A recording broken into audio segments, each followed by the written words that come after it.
Good afternoon. What I shall do in the next 20 minutes or so is look at each of the main actors involved in this tragedy: the Russian state, the Ukrainian government, the rebels, and the Western powers, and to answer the questions which are in the title of the panel, who has done what and why. Okay. And so I'll start, first of all, with Russia. So if we go back to April of last year, what I say as well is that I'm going to focus on the war in Donbas rather than Crimea. So if we go back to April of last year, we find very little, if any, evidence of direct Russian involvement in the start of the uprising in Donbas. At that point, protesters seized government buildings and weapons. Yet although many commentators described this as a repeat of what had happened in Crimea, it was very different. The Siezure of Crimea was orderly and peaceful. The protests in Donbas weren't. They resembled mob rule more than anything else. Nor were any so-called little green men or polite people. They resemble, no plausible evidence has been produced to indicate that members of the Russian army were involved at the start of the uprising. That is not to say that there were no Russian citizens. There were, the most important being 52 men led by Igor Strelkov, who arrived in Slovyansk from Crimea in mid-April.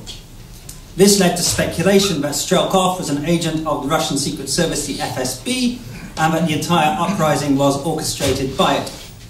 However, the more one studies Strelkov, the less plausible this scenario seems, and it comes across very much that he was a loose cannon, almost certainly acting on his own. He himself claims that the initiative and the actions came not from Moscow, but from Donbas protesters who visited him in Crimea.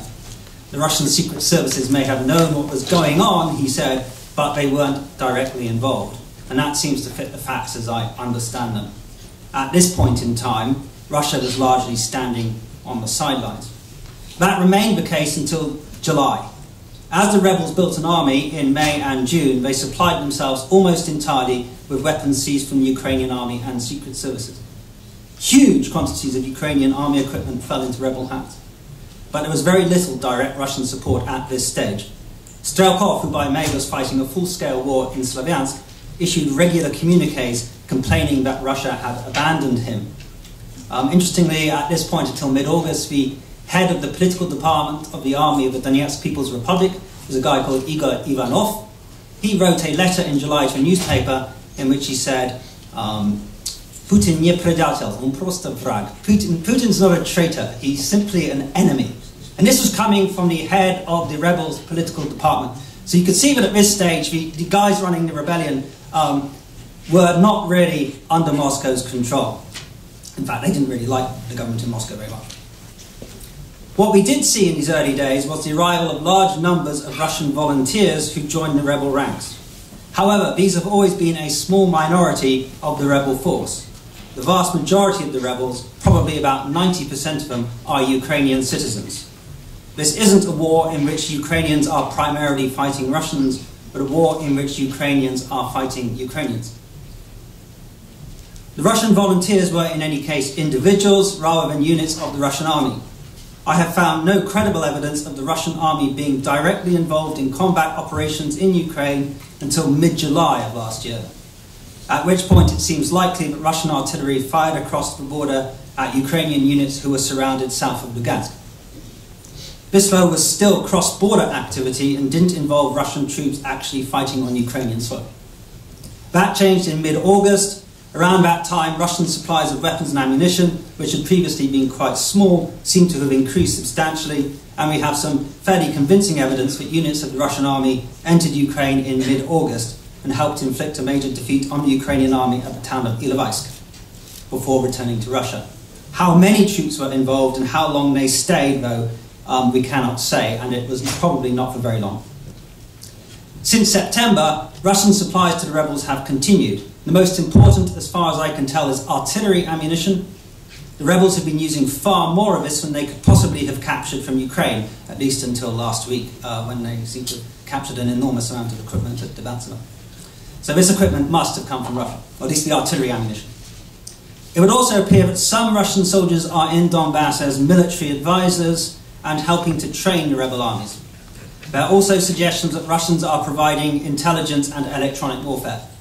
However, even the chief of the Ukrainian General Staff, General Yushchenko, admits that Ukrainians are not fighting units of the Russian army. The frontline troops of the rebel armies, the infantry, the guys manning the artillery, the tanks and so on, are not Russian but local rebel militia consisting, as I said, overwhelmingly of Ukrainian citizens. If I can summarize all that, what it amounts to is that Russian military aid to the rebellion was initially very small but grew over time. The more resources that Ukraine puts into the war, the more Moscow puts in response. In that respect, Russia to a large degree has been reacting to events rather than leading them. That covers Russian military assistance. I will now add a few words about Russia's political relationship with the rebel Donetsk and Lugansk People's Republics. This is shrouded in a lot of mystery. At first, there wasn't a lot of political leadership, just a few self-appointed guys who'd occupied some buildings, and who really didn't control anything at all. Any connection they had with Moscow was very tenuous. In mid-August, though, there was a significant change in leadership. Out went the leaders in Donetsk and Lugansk, Borodai and Bolotov, and out also went Igor Strelkov, who was by then commander of the Donetsk army. Now, we don't know for sure what went on, but it seems certain that they were pushed out by Moscow. And here we're definitely in the realm of speculation, but my sources in Russia tell me that this is most likely true. It seems as though what happened is that Strelkov and co. were given an ultimatum, which was that if you don't quit, your army won't get any support, but if you do quit, it will, and so they resigned. And in their place came the people who now lead the rebellion, Zakharchenko and Plotnitsky. And that brings us on to the why. Why engineer these changes in leadership? The answer, I believe, is that Moscow wasn't actually in control of events and wanted to establish some sort of control and to get leaders who were more amenable. In particular, the previous people in charge, particularly Strelkov, were pursuing an agenda entirely contrary to that of the Russian government. Russia has made it clear from the start that it is not interested in annexing Donbas. And it doesn't want a frozen conflict with rump little states in Donetsk and Lugansk, which would be economically unviable. Its preference has always been for Donbas to remain within Ukraine. At the same time, it recognizes that it cannot persuade the people of Donbas to accept this unless there are significant political changes in Ukraine, above all the granting of some sort of autonomy. So Russia's policy, I believe, has been to try to put just enough pressure on the Ukrainian government to make it negotiate. That means supporting the rebels enough so they don't lose, but not so much that they win. And that explains why Putin was willing to sign up to the first Minsk agreement in September, when the rebel leadership did not want to stop, and again in February. It also explains why Moscow changed the rebel leaders in August. Strelkov and those around him weren't interested in striking a deal. They had much more absolutist, nationalist agendas, and that agenda was not that of Moscow. Moscow wanted to negotiate with Kiev, and it needed leaders in Donetsk and Lugansk who might be willing to do that, and therefore it put in more moderate leadership.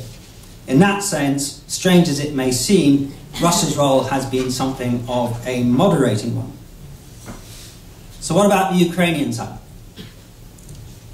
At an early stage in the Maidan protests, it would appear that the then opposition in Ukraine decided that its objective was not to reverse President Yanukovych's decision not to sign an agreement with the EU, but rather to overthrow him. On several occasions, the opposition leaders were offered compromises which would have put them in charge of the government, but left Yanukovych in place, but these offers were rejected. In 2004, during the Orange Revolution, Viktor Yushchenko had rejected overthrowing the government by force, as he understood that this could lead to civil war. On Maidan, however, this caution was thrown to the wind. There was an interesting article in Friday's Globe and Mail by MacKinnon, in which he describes a conversation he had with a Maidan activist. He asked her what was different this time from 2004, and she replied, "This time, we don't care if Donbas and Crimea are with us." It's worth repeating that, as it sums up so much of what went wrong and why there is a war in Ukraine. This time, we don't care if Donbas and Crimea are with us. The Maidan protests constituted a successful effort to seize power by unconstitutional means by one part of the population without concern for the other part's sentiments. On coming to power, the new government put the same attitude into practice, making it clear that it didn't care what Donbas or Crimea thought. The new government contained nobody who could possibly claim to represent those parts of the country. Nobody from the government visited Donbas to speak to the people there. The government made it clear that it planned to introduce changes it knew were unpopular there. As one of its first steps, the parliament repealed the law giving the Russian language regional official status. The acting president refused to approve this act, but the damage was done. The manner in which the government came to power and then acted initially thus created a crisis of legitimacy. People in the East did not particularly like Yanukovych, but they had voted for him in elections which were internationally considered free and fair. They considered his overthrow illegal and the new government illegitimate. To keep the country together, the new government needed to do something to reassure that part of the population that they had a place in the new order. Unfortunately, it did the opposite. Instead of recognizing that it had a legitimacy problem, it chose to respond to the protests against it with force. On 9th of May, Ukrainian forces entered Mariupol to retake a police station which had fallen under opposition control. On their way back out of town, the Ukrainian soldiers opened fire on civilian protesters, killing at least 9 and wounding about 50. 2 days later in Krasnoarmeysk, pro-government militiamen seized a polling station being used in the Donetsk referendum. When locals turned up to protest, the militiamen opened fire, killing 2. Almost from its start of its rule, therefore, the Ukrainian government was using lethal force against its own citizens. As time went on, the amount of force being used escalated. In mid-May, the Ukrainian army was shelling Slovyansk and Kramatorsk. Before long, it was shelling Donetsk and Lugansk. In the past year, the Ukrainian army has fired thousands of shells into Ukrainian cities. Most of them appear to have landed nowhere near identifiable military targets. I have no evidence that the Ukrainians have deliberately targeted civilians. The problem seems to be more one of inaccuracy and possibly recklessness. The army has fired hundreds of rockets from Grad and Uragan rocket launchers into built-up areas. These are so-called area weapons designed to destroy everything in a wide area rather than to hit a precise target. They are therefore inherently indiscriminate, and inherently indiscriminate weapons are prohibited under the Geneva Conventions in built-up areas. They've also used white phosphorus. White phosphorus is not illegal, contrary to what many people say. However, under the Convention on Certain Conventional Weapons, its use would be illegal where there is a concentration of civilians. So we would then enter into some legal issues about whether places was used had a concentration of civilians. Currently unavailable. Please leave a message after the beep.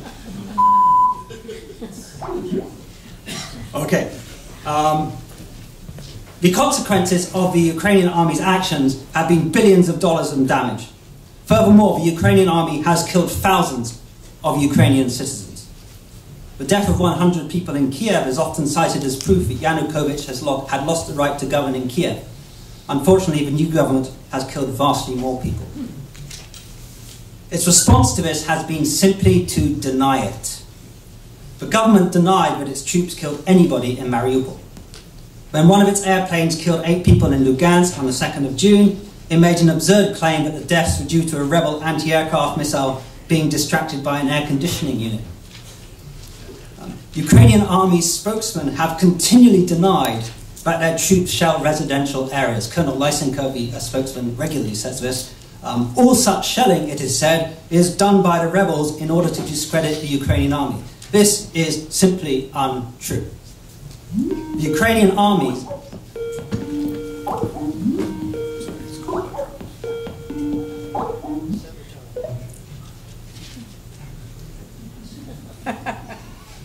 Sorry about that. Okay, so to go back, I'll give you another example of it actually. If you look up Vice News, which have done some excellent reporting, Simon Ostrovsky in particular, was just after the Ukrainian army retook Slovyansk.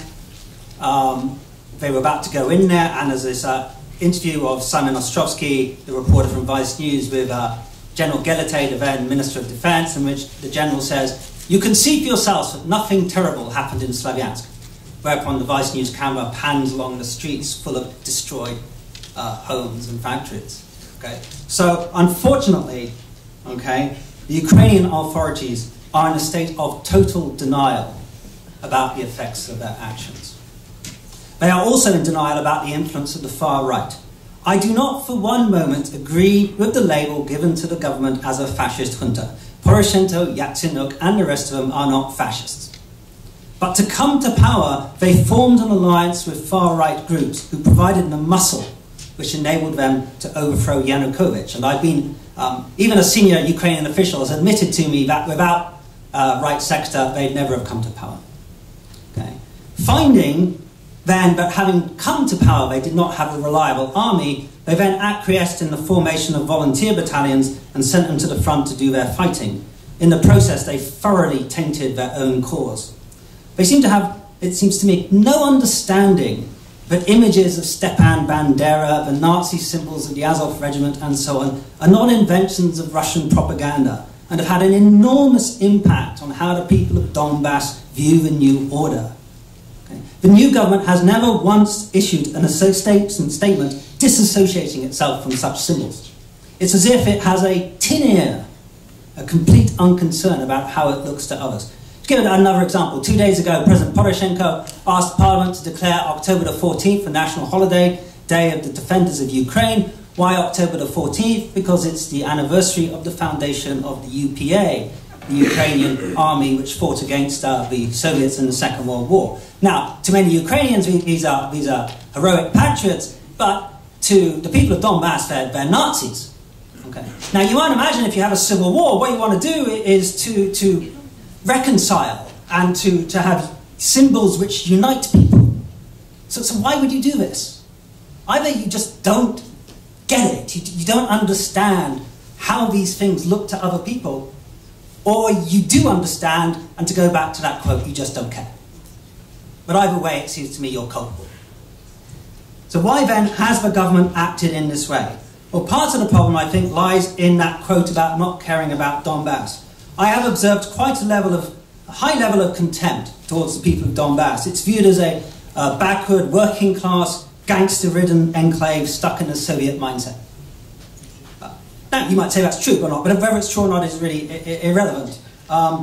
The pro-Western elites, essentially, they have their idea of what Ukraine needs, and they see no reason to be held back by such a reactionary zone. So from the start, they've been determined to press ahead regardless of what people think. And that has been a major cause of the current disastrous state of affairs. Second, the new government seems really to believe its own propaganda that Maidan represented a popular uprising and the settled will of the vast majority of the people of Ukraine. It has never understood its unpopularity in Donbass. This explains why, for instance, in mid-April they sent some troops into Kramatorsk, and they were utterly shocked when the local people surrounded the troops and disarmed them. And acting President Turchynov said, we didn't expect this to happen, because he simply had no understanding that the people there didn't like the government. Okay? I think they really do believe their own propaganda, and they just don't get that they have a legitimacy problem. Also, the annexation of Crimea played a major role in this, and I think that the Russians have a lot to blame for this, in that by taking over Crimea, they established essentially a victim mentality in Kiev. From that moment on, those in power in Ukraine saw themselves as the victims of Russian aggression, and all their problems as arising from that. That meant that they did not have to think about whether they had done anything wrong themselves. So instead of reconsidering the path down which they were going, they ploughed on regardless, blindly unaware of their own faults. So what about the rebels? Well, the most important thing they've done is rebel. So we don't really need to talk a lot about the what. Initially, the rebellion took the form of seizing a handful of government buildings along with some weapons. When the government sent in the army to restore order, they resisted by force and gradually built up a substantial army of their own. Over time, they have also created the outlines of states. At first, rebel areas were lawless. There were multiple cases of looting, kidnapping, even murder. There is now less of this as the authorities in Donetsk and Lugansk have begun to centralize authority and exercise some sort of control over society. This has been a slow process, however.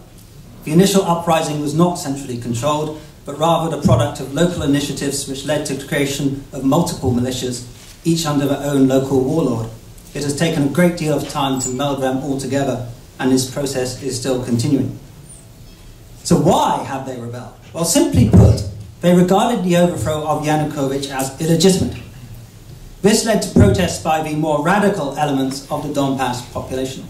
At first, we did not have much support, but events such as the killing of 40 people in Odessa on 2nd of May and the shootings in Mariupol on 9th of May accentuated the dislike of the new authorities and encouraged more and more people to join the rebel cause. The new Ukrainian government's alliance with the far right was also an important factor. Memories of the Great Patriotic War are very strong in Donbass. Symbols which may have an innocent meaning in Western Ukraine are utterly toxic in the East. Fascist symbols are especially toxic. The fact that the Ukrainian government wasn't actually fascist, but had merely allied itself with the people who wandered around with fascist symbols, is a kind of subtle distinction which people with that particular historical memory are not going to get. They simply saw symbols which they associated with Nazism and reacted in a visceral manner. Their cause, though, is largely reactive. It has no ideological unity. The only thing which unites the rebels is that they hate the government in Kiev. When you see rebels being interviewed and they are asked why they took up arms, the answer is nearly always the same. This is my land. I live here. I never asked these people to come here. I am defending my home. That is how they see it. They are defending their homes. It's really that simple, and they say it over and over and over and over again. The rebel army was maybe 2,000 strong in May last year. It was 5,000 strong in June, 10,000 in July, 20,000 in August, maybe 30,000 now. The more violence the Kiev government has used against the rebellion, the more people have flocked to join it. It is important, therefore, to understand the extent to which the rebellion is a reaction against what that government has done. It is common to blame the war on Russian propaganda, which has allegedly brainwashed the people of Donbass. But they haven't needed Russian propaganda to see their cities being shelled and the morgues overflowing. Propaganda only works if it falls on fertile soil. And the reason the soil in Donbass has been so fertile is that the authorities in Kiev have done a really good job in spreading manure. I will finish off then with a few words about the role played by Western states. That role, unfortunately, has not been a positive one. Even before the war, levels of anti-Russian rhetoric in the Western press had reached quite incredible proportions, as seen in the coverage of the Sochi Olympics. For several years, Western states have failed to recognize that Russia of the 2010s is not the Russia of the 1990s, that it is stronger, and that its interests have to be taken more into account, whether you like it or not. Just pure realism suggests it. In the case of Ukraine, it would appear that Western leaders simply failed to consider how important Russians felt the matter to be. One or two Western academics did warn that if the Maidan protests succeeded, they would lead to war. Western leaders, however, just brushed this concern aside. That was a major mistake. I do not believe, to go to a question someone asked in the last session, that Maidan was a Western orchestrated coup led by American puppet masters. On the whole, I think it is best to view the war in Ukraine not as a struggle between Russia and the West, and I think this endless discussion about Russia versus the West is misleading. It's primarily a civil war whose roots are mainly local, but in which foreign powers have meddled. It's what we academics would call an internationalized civil war. So the West did not arrange the overthrow of Yanukovych. It did, however, support it. Western politicians such as our own John Baird turned up on Maidan and lent open support to the protests, in effect putting the weight of their countries behind an attempt to topple a democratically elected president. Okay. This was, I believe, extremely irresponsible behaviour. Unfortunately, the West's behaviour following the overthrow of Yanukovych has not been much better. By focusing all our attention on the alleged malevolence of Russia, we have allowed ourselves to turn a blind eye to the many failings of the government in Kiev. As a result, we have sought to solve the problems solely by means of applying pressure on Russia in the hope of changing Russian behaviour. But Ukrainian behaviour needs changing too. Yet we have never sought to apply any pressure on Kiev. After Maidan, we should have been telling the new authorities that they had a legitimacy problem and that they needed to do something about it to bring the people of Donbass into the fold. We should have told them not to send the army to Donbass. We didn't. Instead, we pretty much encouraged every single mistake the Ukrainian government has made. As a result, the West must share some of the blame for what has happened. We have actually very little influence over Russia, and we're kidding ourselves if we think we can really change Russian behaviour. By contrast, we do have some influence over Ukraine, which needs our money, if nothing else. So we should start using that influence. On that point, I conclude.